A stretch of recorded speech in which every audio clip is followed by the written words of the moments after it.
तो पिछले वीडियो में हमने आपको बताया था कि काबिल ने हाबिल का कत्ल किस तरीके से किया था और उसे किस तरीके से कब्र में दफनाया था। और अल्लाह ताला ने हज़रत आदम अलैहिस्सलाम को बताया था कि वो उनकी इतनी सारी रूहों को दुनिया में किस तरीके से रखेंगे। तो आज के वीडियो में हम आपको बताएंगे कि उसके आगे क्या हुआ था। हज़रत आदम अलैहिस्सलाम जब हज कर रहे थे उस वक्त हज़रत आदम अलैहिस्सलाम की सीधी तरफ एक हसीन नौजवान मौजूद था।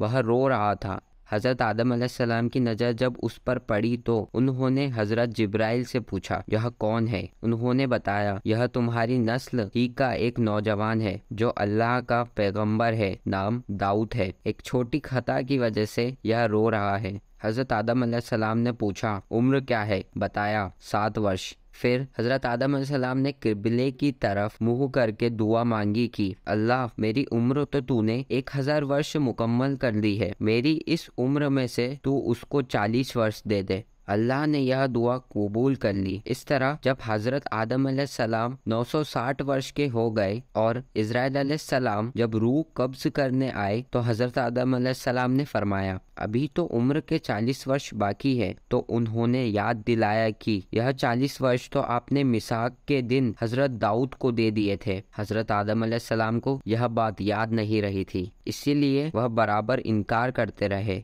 अल्लाह ताला ने उनकी बात मान ली, लेकिन आइंदा के लिए यह हुक्म हो गया था कि हर मामलों को गवाहों के साथ लिख लिया जाया करे ताकि कोई इनकार ना कर सके। हज़रत आदम अलैहिस्सलाम जब बीमार हुए तो बाहिरत के मेवों की खाने की ख्वाहिश हुई। औलाद से कहा कि वह इसे हासिल करे। जब बाहर आए तो देखा कि जिब्राइल अलैहिस्सलाम और कई फरिश्ते कफन और खुशबू बाहिरत के लिए चले जा रहे हैं। उन्होंने हज़रत आदम अलैहिस्सलाम की ख्वाहिश का जिक्र किया। हज़रत जिब्राइल ने बताया कि हम इसलिए ही आए हैं कि उन्हें वहां पहुंचा दे जहां वह अपनी ख्वाहिश पूरी कर लेंगे। फिर हज़रत आदम अलैहिस्सलाम ने अपनी बीवी और लड़कों से फरमाया कि तुम यहाँ से जाओ और मुझे खुदा के फरिश्तों पर छोड़ दो। हज़रत आदम अलैहिस्सलाम खुदा की याद में लग गए, यहाँ तक कि फरिश्तों ने उनकी रूह कब्ज़ कर ली। हज़रत आदम अलैहिस्सलाम की जनाजे की नमाज हज़रत शीस अलैहिस्सलाम ने हज़रत जिब्राइल अलैहिस्सलाम की तालीम के मुताबिक पढ़ाई और हज़रत आदम अलैहिस्सलाम को दफन कर दिया गया।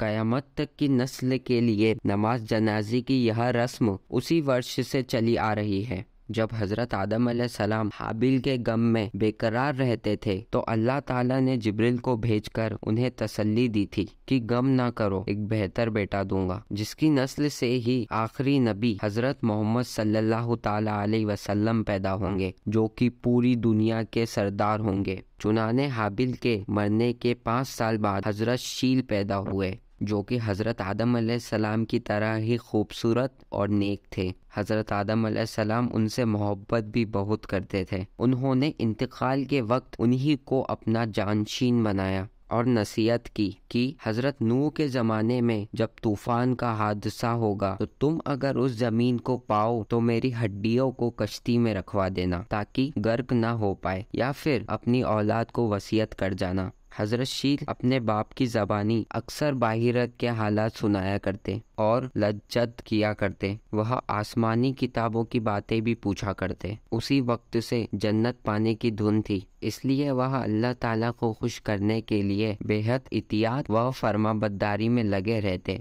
भलाई के काम करते, इंसानियत की खिदमत करते। हज़रत शील के ज़माने में औलादे आदम को हिस्सों के तकसीम हो गए थे। कुछ तो हज़रत शील का कहा मानते थे और कुछ काबिल की बताई राह पर चलते थे। हज़रत शील की नसीहत से इनमें से कुछ तो सीधे रास्ते पर आ गए थे और कुछ नाफरमानी की राह पर चलते रहते। जब उनकी उम्र 912 वर्ष हो गई तो इंतकाल फरमा गए। हज़रत शील की नसीहतों में यह है कि सच्चा मोमिन वह है जिनमें यह खूबियाँ हो। एक वह जो खुदा को पहचान गया हो, दूसरा नेक और बद को जान गया हो, तीसरा वक्त के बादशाह का हुक्म बजा लाता हो, चौथा माँ बाप का हक पहचानता हो, उनकी खिदमत करता हो, पांचवा रिश्तेदारों में से ताल्लुकात जोड़ता हो, छठा गुस्से को हद से ज्यादा ना बढ़ाता हो, सातवां मोहताजों और मिस्कीनों को सदका देता हो और उन पर तरस खाता हो, आठवां गुनाहों से परहेज करता हो और मुसीबतों में सब्र करता हो, नौवां अल्लाह की दी हुई नेमतों का शुक्र अदा करता हो।